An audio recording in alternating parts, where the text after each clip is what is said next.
siang, terima kasih sudah meluangkan waktu untuk mengisi sesi wawancara ini. Perkenalkan, nama saya Muhammad Ali Farudevi selaku asesor pada proses asesmen kali ini. Wawancara ini bertujuan untuk mengetahui mengevaluasi kesiapan Anda menduduki posisi manajer jalan tol di PT Taman Karya. Pertanyaan yang diajukan nantinya akan berkaitan dengan pengalaman kerja, cara berpikir, pengambilan keputusan, serta kompetensi yang relevan dengan jabatan tersebut. Dalam proses wawancara, tidak ada jawaban benar atau salah. Kami berharap Anda menjawab sejujur-jujurnya dan serelevan mungkin berdasarkan pengalaman Anda pribadi dalam bekerja, bukan teori ataupun jawaban yang dibuat-buat. Wawancara akan berlangsung kurang lebih sekitar 30 menit.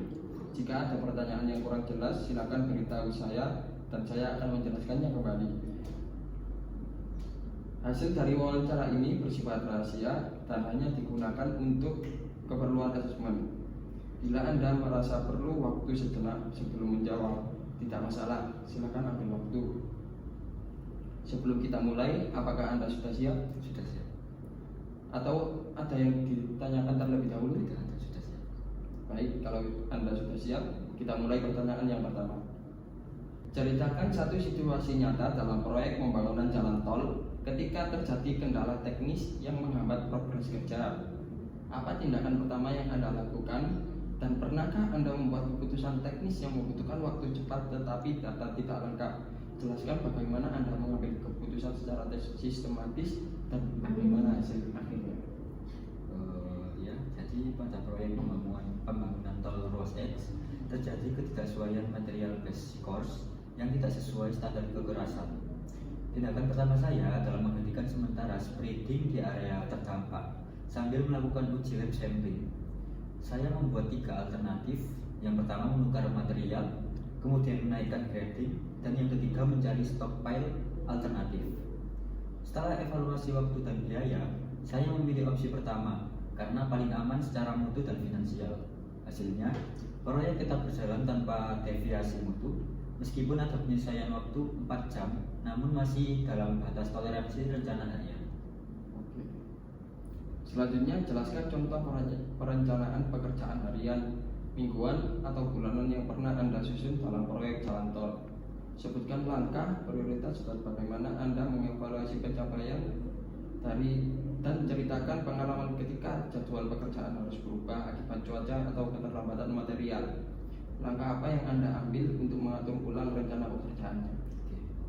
Saya menyusun rencana weekly progress berdasarkan master schedule menggunakan metode look ahead planning.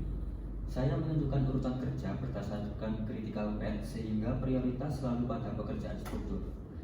Ketika terjadi hujan selama 2 hari dan pekerjaan galian tidak dapat dilakukan, saya mengalihkan tenaga kerja dan alat untuk pekerjaan precast preparation di castingnya.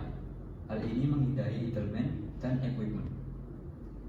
Oke, setelah itu ceritakan pengalaman memimpin tim lapangan dalam situasi tekanan dan bagaimana cara Anda menangani anggota tim yang tidak memenuhi standar kerja atau disiplin proyek, dan jelaskan contohnya juga. Saya memimpin 18 pekerja dan 2 mandor. Saat pekerjaan box culvert di area rawa, ketika target menurun akibat kelelahan, saya mengadakan briefing singkat di akhir shift, memberikan task clarity dan menetapkan checklist progress. Saya juga melakukan rotasi tenaga berdasarkan kemampuan teknis. Hasilnya, target harian kembali tercapai dalam 2 hari tanpa pelanggaran K3.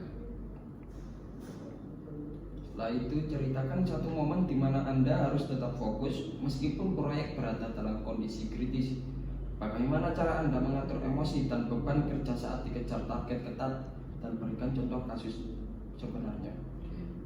Saat audit mendadak dari owner, saya tetap mengikuti prosedur tanpa tergesa-gesa. Saya menyusun data, as-build, dan testing secara kronologis.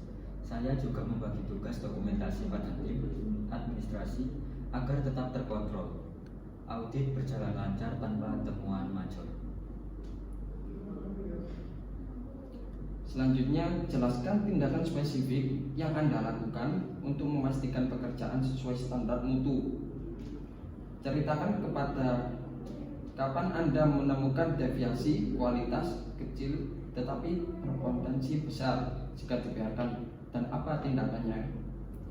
Saya menemukan ketidaksesuaian ketebalan konslet slab 1,5 cm lebih tipis.